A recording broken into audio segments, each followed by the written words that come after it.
Hello, मेरा नाम है रविंदर। आज हम सीपीसी का फर्स्ट क्वेश्चन करेंगे। Origin, development and objectives of CPC. सबसे पहले सीपीसी को जानने से पहले बैकग्राउंड जान लेते हैं, बेस जान लेते हैं कि लॉ किस तरीके के होते हैं। एक होता है सब्सटेंटिव लॉ, एक होता है प्रोसीजरल लॉ। सब्सटेंटिव मतलब सारभूत, और ये हो गए प्रक्रियात्मक। अब सारभूत लोग वो होते हैं जो हमें राइट, ड्यूटी, लाइबिलिटी वगैरह बताते हैं, ठीक है। जैसे अपने पास बीएनएस है, ये सारभूत लॉ है। इसमें क्या बताता है कि किसी बंदे ने मान के चलो मर्डर कर दिया तो अगले की क्या लाइबिलिटी है, उसको कितनी सज़ा वगैरह मिलेगी। तो वो सब्सटेंटिव लॉ हो गया। बीएनएस क्या है? सब्सटेंटिव लॉ है, भारतीय न्याय संहिता सब्सटेंटिव लॉ है। और प्रोसीजरल लॉ कौन सा हो गया? प्रोसीजरल लॉ वो हो गया कि अगर उस बंदे को मान के चलो 10 साल की सज़ा होती है तो किस प्रक्रिया को, किस प्रोसीजर को फॉलो करते हुए उसको 10 साल की सज़ा मिलेगी, तो वो होते हैं प्रोसीजरल लॉ, ठीक है। सारभूत और प्रोसीजर, इसमें एग्जांपल आ गया बीएनएस। बीएनएस के अंदर क्या आ गया? मर्डर वगैरह आ गया, ठीक है। अपने आ जाते हैं हिंदू मैरिज एक्ट, भाई डिवोर्स किस तरीके से ले सकते हैं, डिवोर्स लेने के क्या ग्राउंड होंगे, ठीक है। अब किसी ने कत्ल कर दिया तो उसके लिए प्रोसीजरल लॉ क्या है अपने पास? उसके लिए है भारतीय नागरिक सुरक्षा संहिता 2023, ठीक है। और मैरिज जो है वो एक सिविल प्रोसीडिंग है, तो उसके लिए अपने पास लॉ है कोड ऑफ सिविल प्रोसीजर 1908। तो फ़र्क समझ आया? सब्सटेंटिव लॉ कौन से होते हैं? जो हमको राइट, ड्यूटी, लाइबिलिटी वगैरह बताते हैं। और प्रोसीजरल लॉ कौन से हो गए? वो प्रोसीजर या फिर वो लॉ जिससे जो हमको राइट, ड्यूटी या फिर जो भी लाइबिलिटी है वो किस तरीके से आप इम्प्लीमेंट करवाएंगे।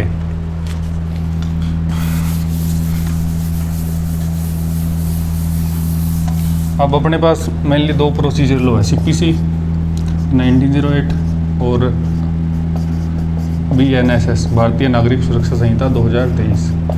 ये अपने सिविल के लिए हो गया मेनली, और ये हो गया क्रिमिनल के लिए, ठीक है। अब अपने पास जो सिविल प्रोसीजर कोड है, जो ये प्रोसीजर लॉ है, ये 21 मार्च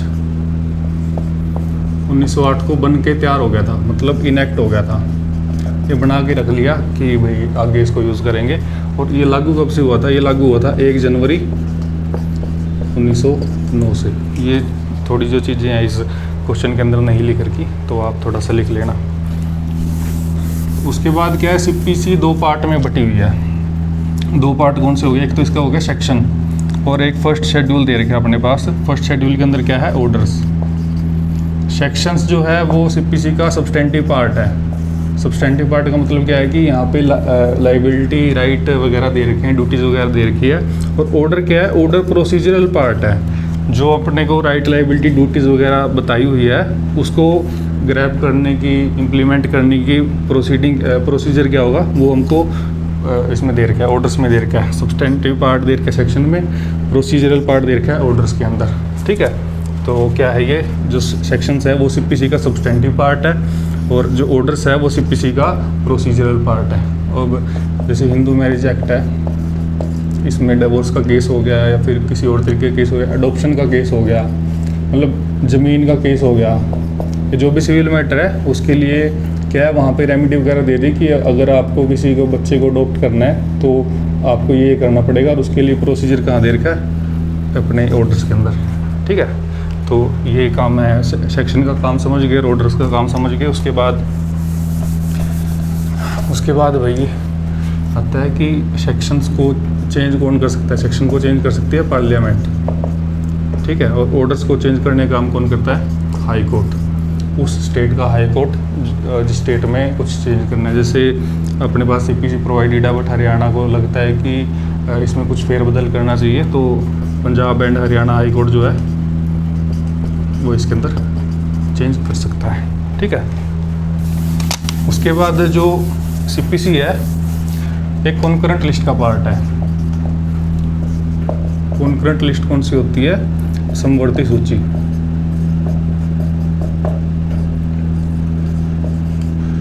ये अपने कॉन्स्टिट्यूशन में पढ़ा था। तो समवर्ती सूची वो होती है, अपने पास 3 लिस्ट है, यूनियन लिस्ट, स्टेट लिस्ट और कॉन्करेंट लिस्ट।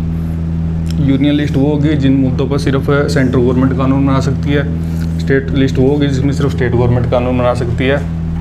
और कॉन्करेंट लिस्ट यानी कि समवर्ती सूची वो होगी जिसके अंदर सेंट्रल गवर्नमेंट और स्टेट गवर्नमेंट दोनों ही कानून बना सकती है। तो अपना सीपीसी जो है वो कॉन्करेंट लिस्ट का पार्ट है, इसीलिए इसके ऊपर कानून बनाने की पावर दोनों गवर्नमेंट के पास है, स्टेट गवर्नमेंट या फिर सेंट्रल गवर्नमेंट। उसके बाद अपना क्वेश्चन शुरू करते हैं। क्वेश्चन में बताया कि human is a social animal, human जो है एक सामाजिक प्राणी है, उसके ऊपर कई सारी रिस्पॉन्सिबिलिटी है, कई उसकी ड्यूटीज़ है, जैसे कि फैमिली की ड्यूटी, सोसाइटी की ड्यूटी, प्रॉपर्टी की ट्रांजैक्शन करता है, वो शादी भी करता है, बिजनेस करता है, कंस्ट्रक्शन वर्क करता है, ऐसे काम करता है, और ऐसे करते करते कई बार वो पंगे में फंस जाता है, ऑब्स्टिकल्स आ जाती है उसके सामने। तो इसको ऑब्स्टिकल को दूर करने के लिए उसके पास क्या रेमेडीज़ है, मतलब क्या उसके पास बचाव करने के तरीके हैं, वो अपने को स्पेशल प्रोसीजर अपने को दे रखा है, उस प्रोसीजर से वो अपनी रेमेडी वगैरह ले सकता है, अपने उपाय कर सकता है। ठीक है। उसके बाद बताया कि for effective law it is not enough to just decide the right but it is also necessary to ensure the manner of enforcement of those right. मतलब अगर लॉ की इफेक्टिवनेस के लिए ये सिर्फ ये ज़रूरी नहीं है कि लॉ बना के छोड़ दिया, उसका इफ़ेक्टिव इम्प्लीमेंटेशन होना चाहिए, मतलब अच्छे तरीके से लागू होना चाहिए, तभी आप मानेंगे कि लॉ अच्छा है, इफ़ेक्टिव है। ठीक है। जो प्रोसेस है वो सिस्टमेटिक होनी चाहिए और कोडिफाइड होनी चाहिए, मतलब एक सिस्टम होना चाहिए कि भाई ये काम तो ऐसे ही होएगा, और कोडिफाइड का मतलब है कि कहीं एक जगह लिखी होनी चाहिए। अगर लिखी होगी तो सबको पता होगा, अगर नहीं लिखी होगी, अगर बातों नहीं है बस सब चीज़ें, तो फिर उसका तो उससे काम नहीं चलेगा।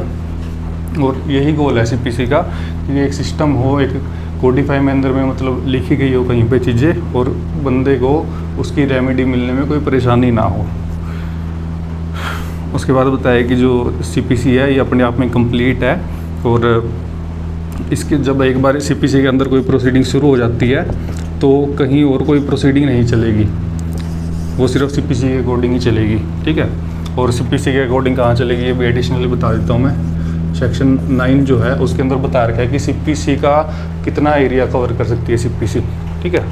तो अगर सेक्शन 9 के अकॉर्डिंग सीपीसी के अंदर एक बार अगर प्रोसीडिंग चल गई तो किसी और लॉ के अकॉर्डिंग कोई प्रोसीडिंग नहीं चलेगी, सीपीसी वाली ही चलेगी।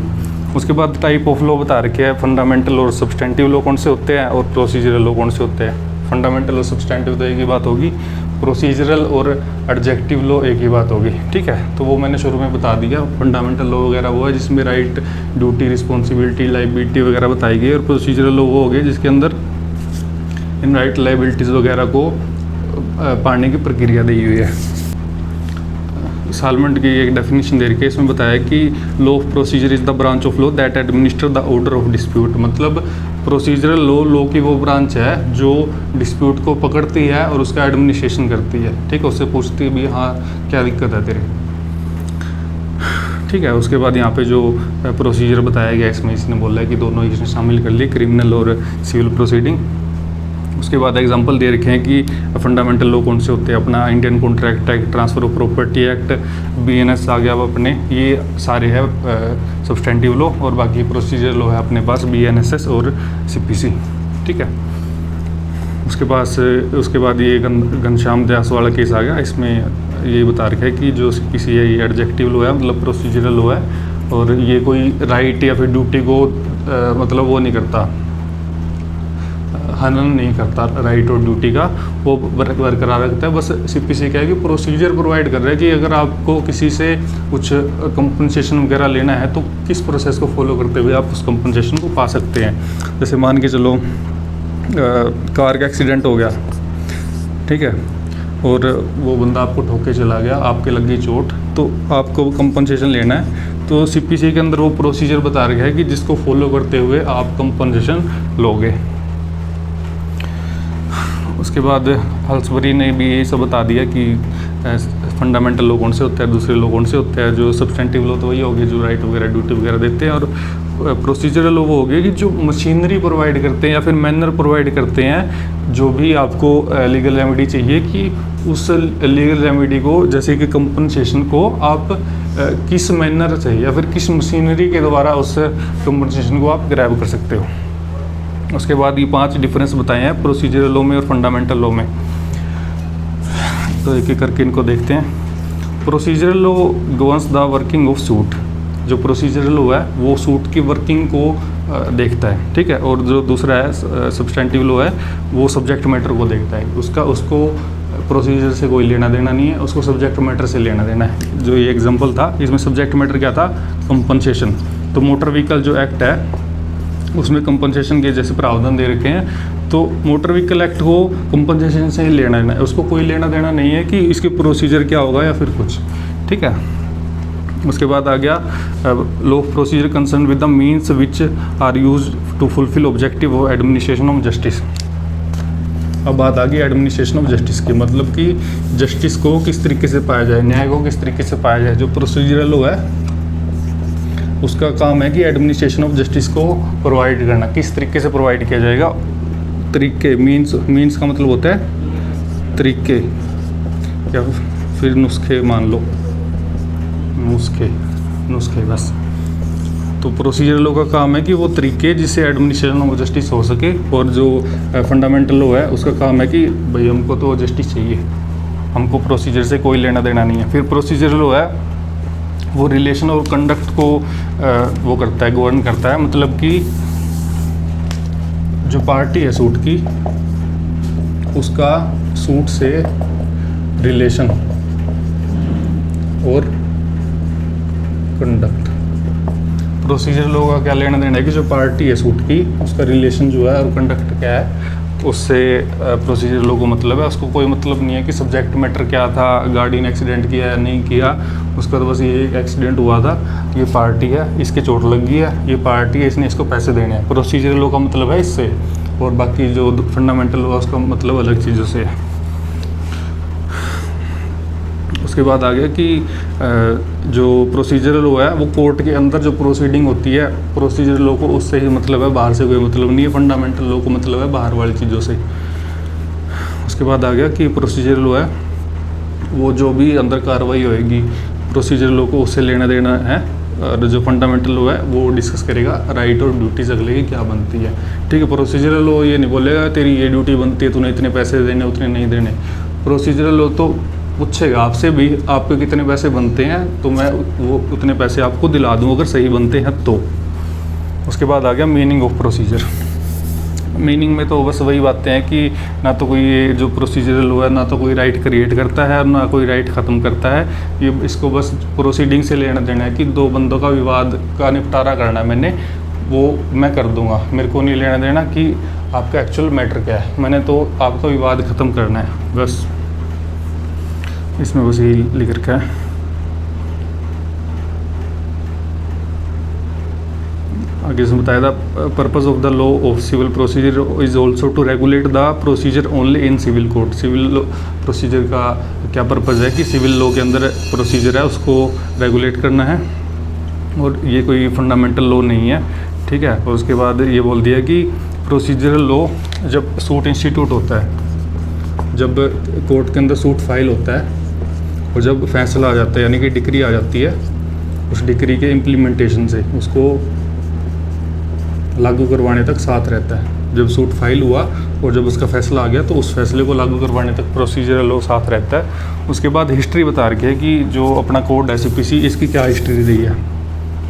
इसकी हिस्ट्री ये रही है कि पहले कोई प्रोसीजर नहीं था, ठीक है। मतलब इतना बुरा हाल था कि जो बंगाल का एरिया है उस बंगाल के ही एरिया में 9 प्रोसीजरल लॉ थे अलग अलग, तो पता ही नहीं लग रहा था कौन सा बढ़िया कौन सा नहीं है बढ़िया। तो अगर एक प्रोसीजर के अकॉर्डिंग किसी का केस चल गया तो वो कहता था सर थोड़ी सी दूर पे 4 किलोमीटर पे दूसरे कोर्ट में तो दूसरा लॉ चल रहा है, मेरा भी उसी के अकॉर्डिंग करो। तो कोई यूनिफॉर्म लॉ नहीं था, सब जगह अलग अलग लॉ चल रहा था।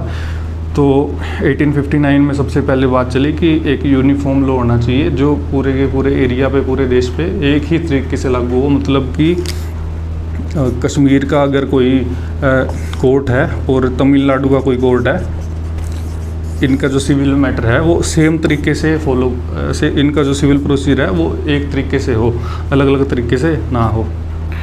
यहाँ पे बहुत बुरा हाल था, इसमें ये सब बता रखा है कि डिफरेंट प्रोसीजर फॉलो होते थे। उसके बाद जो सर चार्ल्स वुड्स है उन्होंने सेकंड लॉ कमीशन को बोला कि भाई जो भी सिविल प्रोसीजर है इसको सिंपल बनाओ और इसको यूनिफॉर्म बनाओ कि सारे देश के ऊपर एक जैसा लॉ लागू हो। उसके बाद उन्होंने 5 ड्राफ्ट वो बनाए, फिर उसमें से एक फाइनल हुआ था, और जो फाइनल हुआ था वो लागू नहीं हुआ था। 1859 में 4 बनाए थे, एक पसंद आया सबको बट वो लागू नहीं हुआ। वो उस टाइम सुप्रीम कोर्ट होता था और एक और कोर्ट होता था, उसके ऊपर लागू नहीं हुआ। ठीक है, पहले सुप्रीम कोर्ट होता था, सुप्रीम कोर्ट को ख़त्म करके हाई कोर्ट बनाया गया। ठीक है, फिर बाद में अपनी आज़ादी वगैरह के बाद हाई कोर्ट को ख़त्म करके सबसे ऊपर वाला कोर्ट है जो उसको, वो सुप्रीम कोर्ट को ही बनाया गया। तो 59 में जो लॉ बना था वो कहीं पे लागू नहीं हुआ। फिर क्या हुआ, 1862 में एक नया कानून बनाया गया, उसका नाम था Indian high court act 1861। Indian high court act 1861 या 62, 1862। इससे हाई कोर्ट को सबसे बड़ा कोर्ट बनाया गया इंडिया का, और हाई कोर्ट को ये पावर मिल गई कि अपने आप से ही कोई लॉ अपना बना सकता है। तो इसने क्या चूज़ किया, 62 में ये बना था तो ये बोला भाई जो 59 में ये बना था ना ये सही है, इसको लागू कर देते हैं एक बारी, बाद की बात में देखेंगे। ठीक है, तो ये लागू हो गया। उसके बाद इसमें बहुत सारी कमियां थी, तो ये कमियों को दूर करना था। एक ये बंदा था वाइटली स्टोक्स, इसने क्या बोला कि ये जो सिविल प्रोसीजर अपना इल ड्रोन, इल अरेंज्ड, इन वाइटली स्टोक्स ने बोला कि ये जो लॉ है इल ड्रोन, इल अरेंज्ड, इनकम्प्लीट है, मतलब कि गलत तरीके से बनाया गया है, गलत तरीके से अरेंज किया गया है और पूरा नहीं है। तो इसको चेंज करने के अटैम्प्ट करेंगे बार बार। उसके बाद हैरिंगटन जो है उसने न्यू फॉर्मेट बनाया। न्यू फॉर्मेट कब बनाया उसने बनाया था 1860 में, 1860 में 1860 में फॉर्मेट बनाया उसने। और इसमें क्या काम किया, इसने सिस्टमेटिकली अरेंज किया सारी चीज़ों को, और थोड़ा सा इसने हिस्सा उठाया जुडिशरी एक्ट ऑफ इंग्लैंड, थोड़ा सा हिस्सा इसने उठाया न्यूयॉर्क सिविल कोड से, थोड़ा वहाँ से उठा के अपना एक इसने सिविल प्रोसीजर प्रोवाइड कर दिया। वो पहले वाले से थोड़ा सा बेटर था। उसके बाद लिख रखा है कि like life law is not static, मतलब ज़िंदगी की तरह लॉ स्टैटिक नहीं है, मतलब जैसे ज़िंदगी हमेशा नहीं रहती, एक दिन ख़त्म होती है, वैसे ही लॉ में बहुत सारी कमियां हैं। वो कमियां एक दिन आगे आएगी और दिक्कत क्रिएट करेगी। तो इसका मतलब क्या है कि कोई भी एक लॉ हमेशा के लिए अच्छा नहीं बना रह सकता, कभी ना कभी उसके अंदर कमियां सामने आएगी। तो ऐसे ही 1860 से चेंज होते 1908 तक कई सारी अमेंडमेंट हुई, और जो 1908 वाली अमेंडमेंट थी वो अपने ने मानने की हाँ ये ठीक है, बट उसमें भी कई सारी कमियां थी। तो 1908 वाली में ही अब चेंज करते आ रहे हैं, पूरा प्रोसीजर अपने अब तक चेंज नहीं किया है। उसके बाद बताया कि जो ये नए कानून बनाए हैं इनका ऑब्जेक्टिव क्या था। इनका ऑब्जेक्टिव क्या था कि पहली बात तो नेचुरल जस्टिस प्रोवाइड करे। नेचुरल जस्टिस का मतलब क्या होता है कि दोनों पार्टी को सुनने का मौका दिया जाए, एक पार्टी को ज़्यादा सुप्रीम ना माना जाए कि भाई तू है जो है, बाकी कुछ नहीं है। तो नेचुरल जस्टिस होनी है।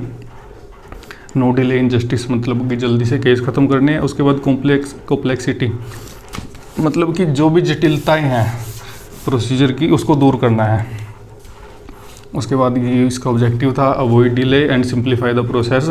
इसके बाद इसकी प्रियम्बल दे रखा है, मतलब प्रस्तावना दे रखा है। प्रस्तावना में ये बोला है कि consolidate and amend the law relating to procedure of court having civil judicature, मतलब कि कंसोलिडेट करना है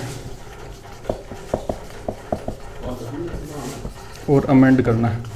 कंसोलिडेट का मतलब क्या है कि जो बिखरे हुए हैं अलग अलग जगह पे लोग, जो अच्छे हैं उनको उठा के चुन के एक जगह पे लिख दो और उनके चेंज करने का भी प्रावधान कर दो। अगर इसके अंदर कोई कमी लग रही है तो उसको चेंज भी करने का प्रावधान किया गया है।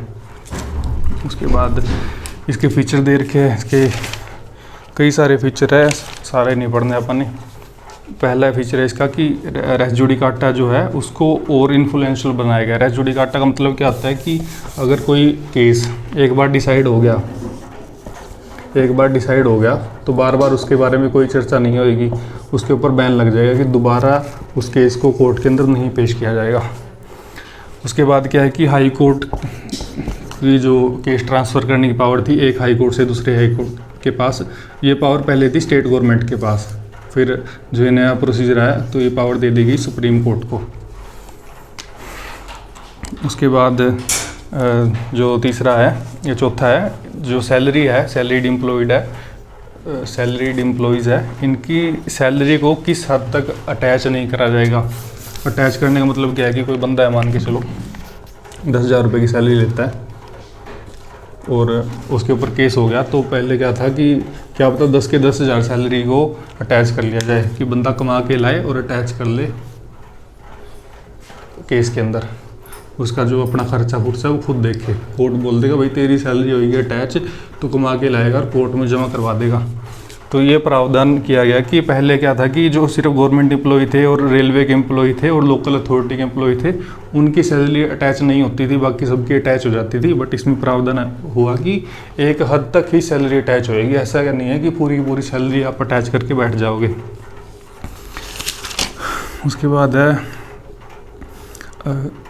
7वां पॉइंट, इसमें क्या बोला कि सेकंड अपील जो है, एक होती है फर्स्ट अपील, एक होती है सेकंड अपील। फर्स्ट अपील तो किसी की भी हो जाएगी, इसके प्रावधान अपने को दे रखे हैं सेक्शन 96 के अंदर दे रखे हैं। बट सेकंड अपील उन चीज़ों की होगी जिनको हाई कोर्ट बोलेगा कि ये कानून के इम्पोर्टेंट क्वेश्चन है, उनकी ही सेकंड अपील होएगी। ठीक है, तो सेकंड अपील के प्रावधान थोड़े चेंज करे गए थे। इसमें बोला गया कि अगर हाई कोर्ट को लगे कि जो कानून जो क्वेश्चन है वो इम्पोर्टेंट है, कानून का इम्पोर्टेंट क्वेश्चन है, तो ही उसकी सेकंड अपील लगेगी। अगर फैक्ट की बात हो रही है, फैक्ट के ऊपर कोई सेकंड अपील नहीं लगेगी। उसके बाद 8वां पॉइंट बोला है कि अगर सेकंड अपील लगी है और सेकंड अपील को सिर्फ हाई कोर्ट के एक ही जज ने सुना है, वन जज ऑफ हाई कोर्ट ने, तो भी उसको सही माना जाएगा। ऐसा नहीं बोलेंगे कि एक से ज़्यादा जज ने सुनना चाहिए था। उसके बाद बोला कि 10वें पॉइंट के अंदर कि रिटर्न स्टेटमेंट और डॉक्यूमेंट वगैरह है, ये जमा करवाने में कोई डिले नहीं होना चाहिए। एक नया ऑर्डर ऐड किया गया,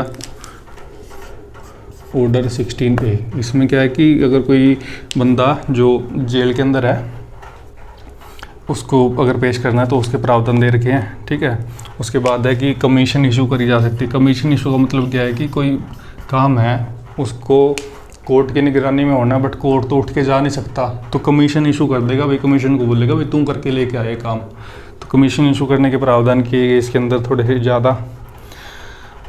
ठीक है, उसके बाद 13वां पॉइंट क्या है, 13वां पॉइंट में ऐसे नहीं तो तारीख पे तारीख वाला सुना होगा आपने, तो इसमें बोला कि अगर आपका वकील किसी और कोर्ट के अंदर बिजी है तो उस आधार पे आपको तारीख नहीं मिलेगी।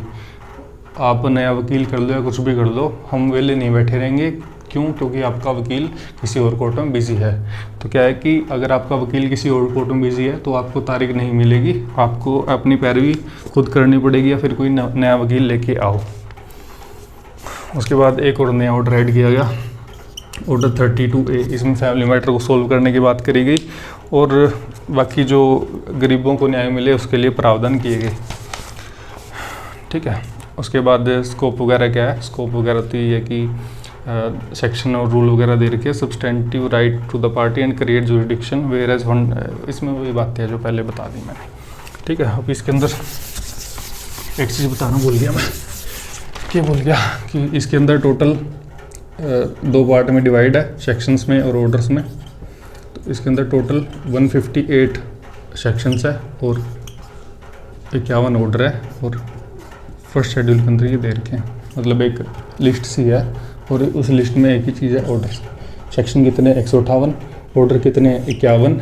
ये बनी कब थी 21 मार्च 1908 को, लागू कब हुई थी 1 जनवरी 1909 को। ठीक है, बस ये अपना था फर्स्ट क्वेश्चन। Bye bye.